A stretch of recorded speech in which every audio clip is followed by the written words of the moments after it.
I am a pie and tart fanatic. I mean, basically show me anything that's creamy or fruity or I don't care what it is, in a crunchy or flaky crust and I am there. So today we're gonna be making one of my wife's favorites, chocolate cream tart. And she's not even a chocoholic.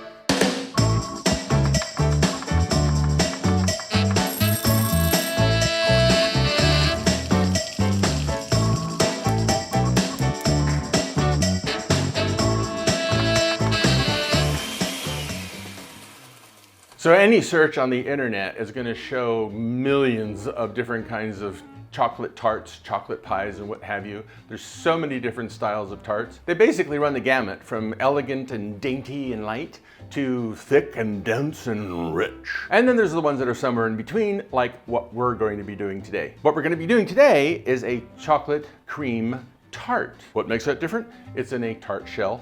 About it. So let's get to it. To do this, we're gonna need pie weights or something you can use as a pie weight. These are store-bought pie weights. They're ceramic. You can get those like that. They also have ones that come on a chain. I tend to use just dried beans. You can get any kind of dried bean at the store. And basically, once you use these, you're never gonna be able to cook them. They're done. They're never gonna get tender. So I use these, and I like them small because you can get them in all the little nooks and crannies. You're also gonna need a bench scraper, just to make things easy, and you'll see why. We're gonna be using a 9-inch tart pan with a removable bottom. Key, if you don't have that, and you might have one of these, this is a ring mold. They use these for tarts as well. That would go on a baking pan, this would go on top, and then you would basically do the same thing that you're gonna do in this. And the only difference really is that this gives you a scalloped or fluted edge, and this one gives you just a plain flat edge. I tend to go with this one for this because they're a little bit higher and you can put more chocolate filling in there. Now we're gonna make the crust. Pie crust is just basically really, really easy. When you're doing pastry, anything's gonna be baked in the oven, you want to weigh everything. You can do volume measure, you know, cups of flour and whatnot, but you're really gonna end up getting a much more precise measurement if you weigh everything. So what I have here is just 8 ounces of all-purpose flour, 2 tablespoons of sugar, no need to really weigh that, a nice pinch of kosher salt, because I'm using unsalted butter. Now, life is better with butter, but for this one, I really like that light flakiness that almost shatters in your mouth. You know, those crusts that you barely put it in your mouth and it just like falls apart. And that goes really well with a really nice chocolatey, smooth, creamy filling. But I also want the flavor of butter. So what I'm doing is I'm using half shortening and half unsalted butter. Just make sure it's really, really cold. So I'm using half the amount of weight of fat to flour. 8 ounces flour, 4 ounces fat. I'm gonna give this a whirl. If this thing works. Such is life in the kitchen. I don't know why this is not working. Oh, there you go. Note to self, turn on button. Now we're gonna add the fat. A lot of recipes will say pulse 5 times, pulse 8 times. That's okay, but your pulse is gonna be different than my pulse. What you wanna look for is texture.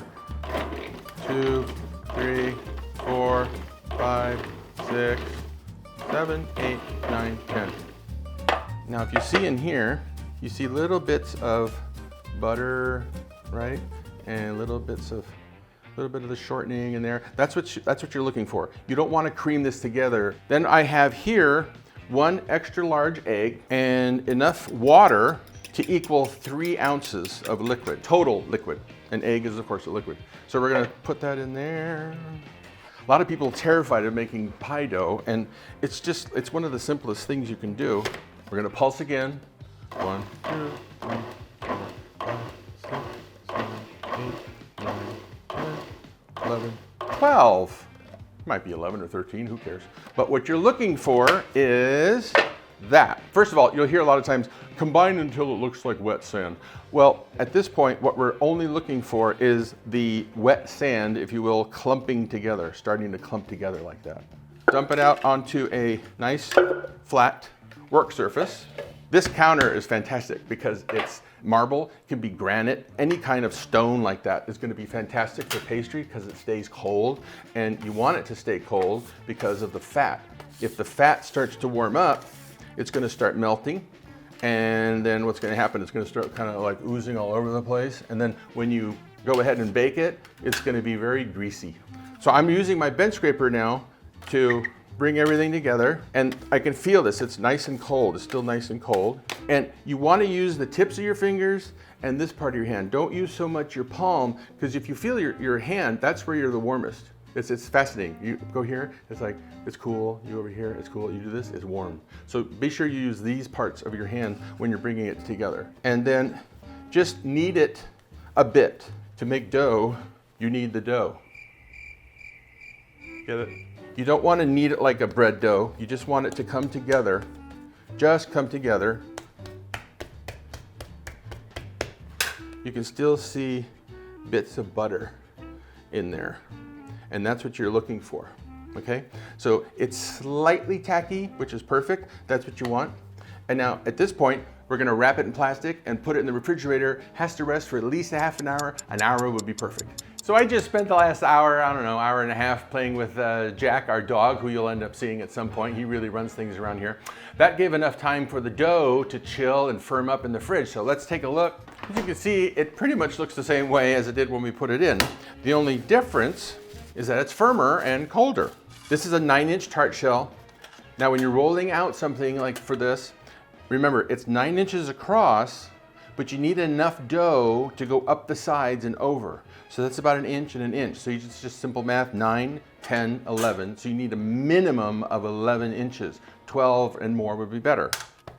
You don't want to use so much flour that you end up incorporating more flour than you really need to into the dough, because it just makes it tougher. You remember you have that nice ratio of dry to wet and fat. You don't want to upset that. So I'm going to go ahead and roll this out. I'm keep turning it. It looks like I'm going back and forth from edge to edge. I'm really pushing from the middle forward and then coming back without pushing, and then pushing from the center backward. So I'm always going from the inside out. Now, the bench scraper. I'm telling you, if you don't have one of these, you got to get one, because it prevents sticking. See, now there's no more flour here. So just kind of take some of the flour that's around there. If you need a little bit more, put it on there. And just like salt and pepper, when you're seasoning something, way up here, right? So you get a nice sprinkling, even sprinkling of flour. Put some more flour on top. And it doesn't have to be perfectly round. What's most important is the thickness, because you don't want something that's going to be too thin, because then obviously when you cut it, it's just going to fall apart. And you definitely don't want something too thick either, because then people go back, oh, what a wonderful, what is this, like a cookie or a brown, what is this? Because it's just too thick. I now have exactly what I need, right? I'm much longer, or I should say wider, than the diameter of the tart pan. There's several different ways to get this into there. My favorite is the roll method. So take your rolling pin, place it up at the top third of the dough. Get your bench scraper and help it up onto the pin. Roll it towards you, and then sort of eye this edge so that you know you have enough to drape over the edge and onto the board. And then as you move forward, just unroll. Now, this is a strange looking kind of method for doing this, but what you need to do is don't start shoving the dough into the corner. So with one hand, lift up where you're going to be working with this part of your finger, your index finger here, is what you want to use to push the dough into the corners.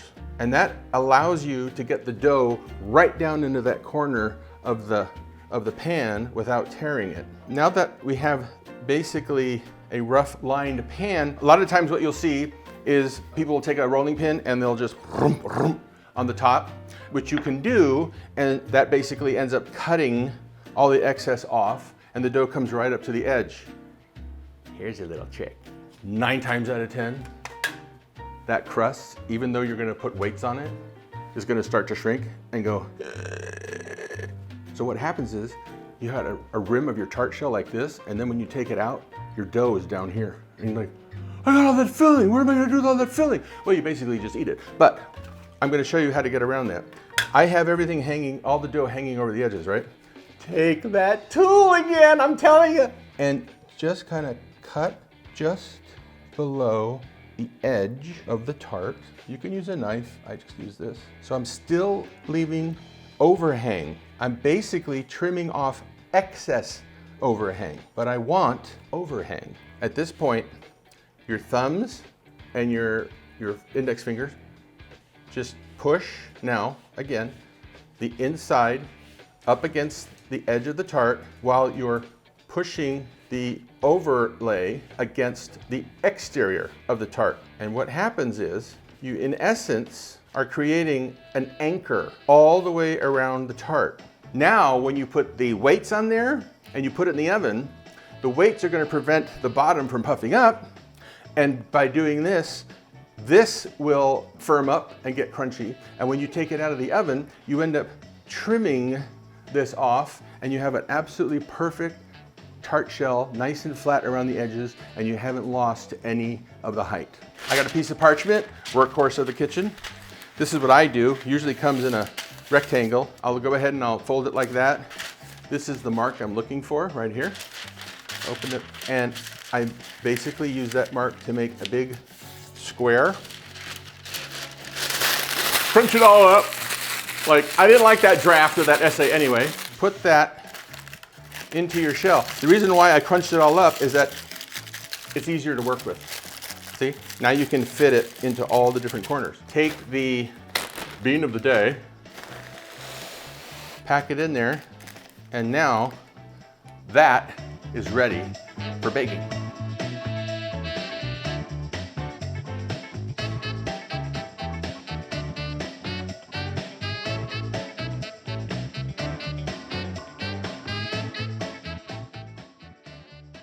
Okay, we've got the tart out of the oven. It's nice and cool. And as you can see, the overhang has baked on to the tart shell, the exterior of the tart shell, just the way we want it. You take a serrated knife, hold the tart in your hand at an angle, and then don't try to cut all the way through the edge. What you want to do is shave. So like this. I'm only covering an area of about maybe 3 inches. See what I'm doing? And I'm gonna work my way around the tart. I got the blade at a slight angle because I'm just shaving. And this is why you want the serrated blade. And this takes a little bit of time, don't rush it. Now I'm back to where I started, so I'm gonna start going down a little more. Again, shaving. Now as I'm going down a little more and I reach the edge of the tart shell, the overhang starts to fall off. Now, I mean, you can actually eat the crumbs. You don't have to throw them away. Sprinkle it on ice cream. Now, if you look in here really close, you can see that the level of the tart shell is right at the top edge of the pan.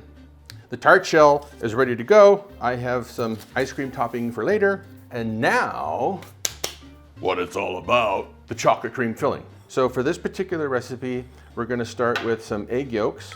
You crack the egg, and obviously you can rock the egg back and forth from shell to shell, and then you have your yolk and your white. Or you can do it this way by putting it in your hand and then slightly opening your fingers so all the whites drain out, and then squeeze your fingers again together. That kind of cuts the whites out from the bottom, and then boop. We got the whites. Don't throw them away. You can use them for something else. You can freeze them too. Egg whites will freeze like for millennia. So we're gonna put the egg yolks into a mixing bowl. I've got 2/3 of a cup of sugar. If you want to follow along with the recipe, just click below and get the recipe. And we want to use a French whisk to start blending that together. It starts to come together as the sugar begins to melt. Sugar actually is a liquid, believe it or not, because it melts. So see, that's why the yolks are coming together, because the sugar is actually melting. I'm going to add the vanilla now. 1 teaspoon is equal to pretty much 1 cap. If your size cap is that big, I'm gonna put 2 teaspoons. And the idea here is that you want to melt the sugar and get this mixture creamy. This is why my right arm is 50% larger than my left arm. So once you get sort of to that stage, right, sort of like a slowly dissolving ribbon, then you add your cornstarch. Now, there are pastry creams that use cornstarch, and there's pastry creams that use flour. For this, I like to use cornstarch because it gives the pastry cream a nice smooth texture and it has a nice mouthfeel. Flour, I would use if I'm doing my rendition of a chocolate souffle or a cheese souffle, but not in this because it's kind of pasty, and I don't want that. I want a nice creamy texture, and that's what you get from the cornstarch. So now that we have our base, I have 2 cups of milk, and we're going to put that over a moderate heat and bring that just to the simmer, and then we're gonna add it to here. While that is coming to temperature, we're gonna take care of the chocolate. If you want, you can use milk chocolate, but you're not gonna get that really deep, rich chocolate flavor. So here, I've got 4 ounces of high quality bittersweet chocolate. Don't use a really high cocoa content, like 90 something, because that's like way too bitter. Use a heavy chef's knife, and holding the top part of the knife, start shaving one edge, and then you have a little point here, right?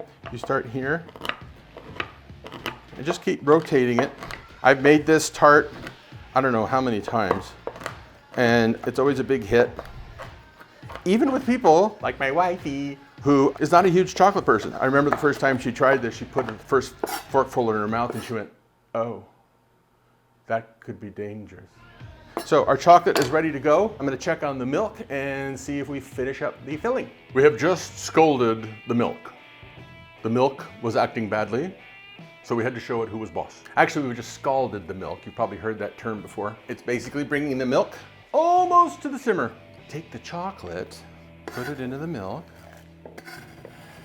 Now there's a chocolate milk you could have with cookies. So we're gonna melt the chocolate into the milk, and then just when you see that there's really no more bits left, add the hot to the cold. Now you probably heard about tempering, like tempering chocolate or tempering something hot and cold. We have yolks in here, and I know we have cornstarch, so that's gonna help stabilize the yolks so that they don't curdle immediately, but there's still a chance of curdling. So what we wanna do is not add everything all at once. We wanna add a bit of the hot as you're whisking. And what tempering in this context does is it brings the yolk mixture up to the same temperature as the milk, slowly. It doesn't like, oh God, something really hot hit me. And then you get scrambled eggs. Now you don't have to add the entire amount to it. You want to add just enough where it's warmed and more liquid than it was when you started. Take the bowl and move the bowl around. As you can see, it looks like thick chocolate milk. And at that point, we're going to now put that back into the pot, and we're going to put it back on the stove, whisking constantly because you don't want to burn it. Don't burn it. You'll notice when this starts to thicken, the bubbles will begin to disappear on the top. This is something you want to look for. You see on the top, and that's because of the starch from the cornstarch or the flour, whatever you're using, and the milk and whatnot, and from the agitation of the liquid.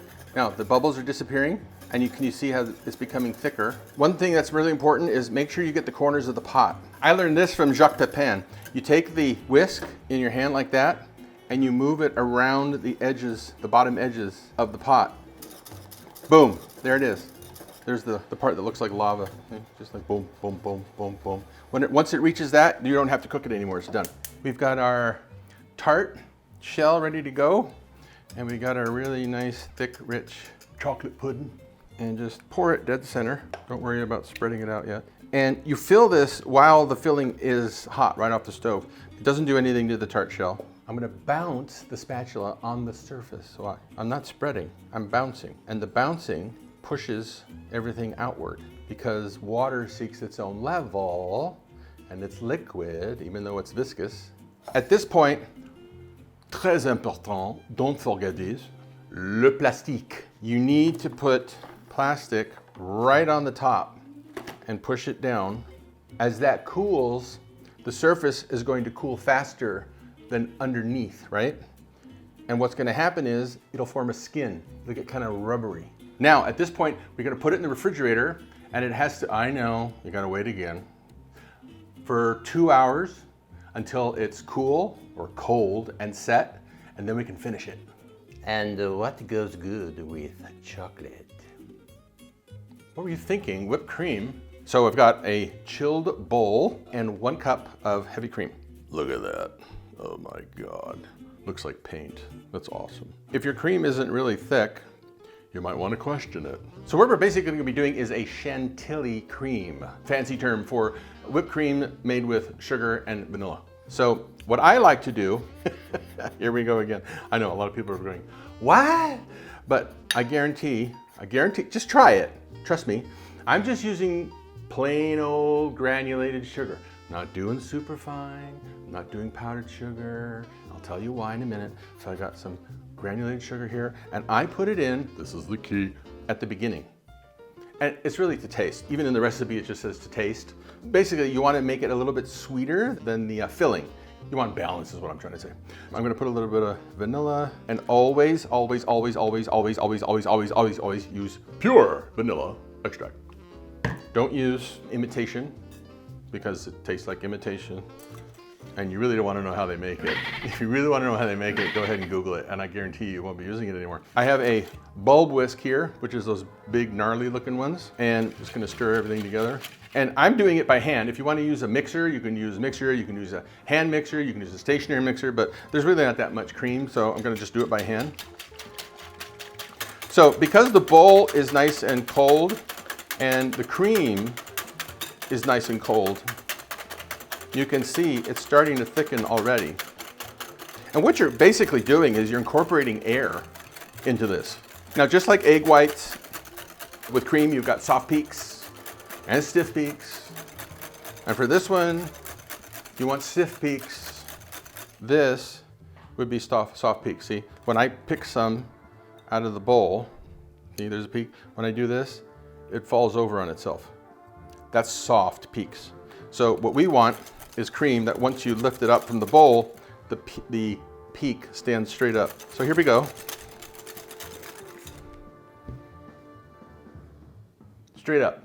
Straight up! That cream is straight up! I have a spatula clean down the sides of the bowl. Why? Because if you don't do that, that's gonna dry out. That's what you're looking for. So at that point now, while we have the tart that's cooling, the filling is cooling, we're gonna put this in the fridge. And once the filling is ready to go, we're ready to decorate, and then we can eat this puppy. It's been 2 hours, 3 minutes and 4 seconds, and the tart is now cold. I have a cake pedestal here for decorating. I'm gonna put that on there. If you don't have one, don't worry about it. You can do it right on the counter. Now, we are going to decorate this with the cream that we did. And remember, when I made the cream, I used granulated sugar. And I know a lot of you were probably thinking, oh my God, it's gonna be like, you know, grainy. But here's the thing. Most of the time when you make a Chantilly cream, you use powdered sugar. A recipe is called for powdered sugar. I don't particularly like it, only because there's a percentage of cornstarch in powdered sugar, and you end up getting this, I don't know, strange feeling on your tongue from the cornstarch, not from the sugar, and you end up adding a heck of a lot of powdered sugar to it. I don't really use that. That's why I use granulated sugar. You can use superfine, but there's really no need to go to the store and buy a whole thing of superfine sugar. You could just use granulated sugar, as long as you add it at the very beginning when the cream is liquid. So if I taste this now, no graininess, it's perfectly sweet. Yummy. I have a disposable pastry bag, and I'm gonna cut the tip off. When you're working with a pastry bag, you put the tip in and then turn it over, so that way you can place your hand, cupped hand, right under there, and your hand ends up acting like a rim that you can use when you're putting the cream or whatever you're putting into the bag. And you can use it to scrape the cream off because once you fold it back up, that's on the inside. Most of the time when you see these chocolate cream pies or tarts or whatnot, the entire top is covered with cream. And we can do that, but I want to show you something else that I think is kind of nice and a bit more elegant. I have a 1/2 inch plain tip on here. We're going to pipe little balls, like snowballs, around the outside, about yay big. When I'm piping, I'm not placing the tip right up against the pie. I'm holding it about 1/4 inch above the surface, because when I do that and I squeeze, it hits the surface and then pushes itself out into a nice sort of round. If I'm too low, it's going to come out like a flat disc. So that's the edge. Then for garnishing, you can use cocoa. We have some Dutch processed cocoa here. It's nice and dark. You can use cocoa nibs, which are basically the cocoa beans that have been crushed and whatnot. These are really nice, gives you a little crunch. They're very bitter, but it's fine because you don't really use that much. You can use these, which you can find at some like cake decorating stores or online, and I really like those. Those are really cool. I'm gonna use these because I just like them. I think they're really cool. I'm gonna put them on a slight angle.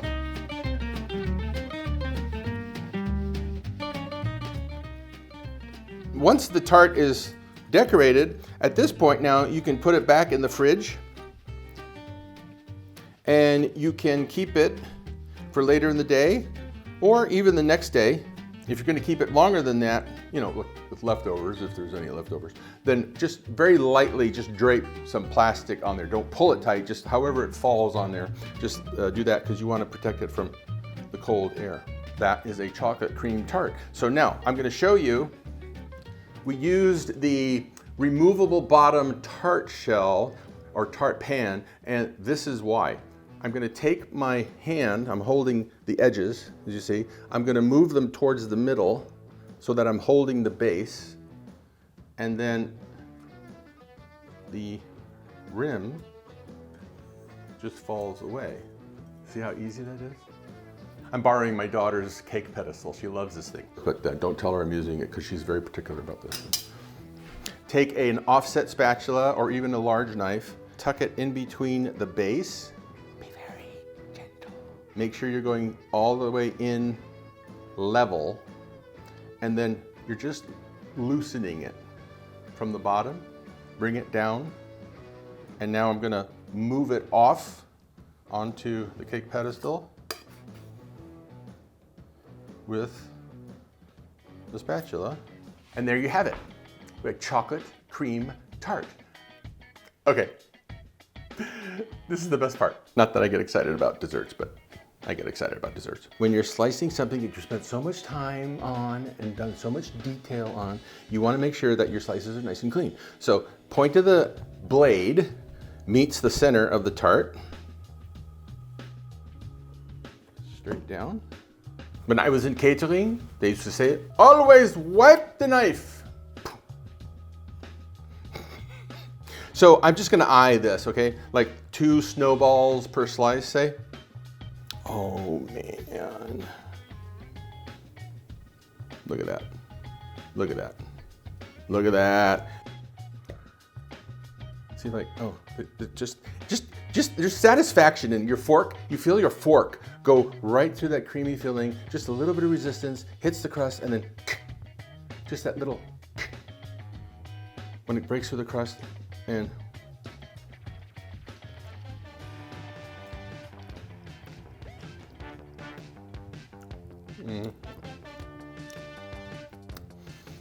Okay, if you don't care for chocolate, you're gonna like this anyway. If you like chocolate, you're gonna love this. If you like this recipe, go ahead, share, like, and subscribe. Also, if you want to send me your comments or suggestions, I'd love to hear from you. In the meantime, nobody's home, so this is mine. See you next time. Damn, this is good.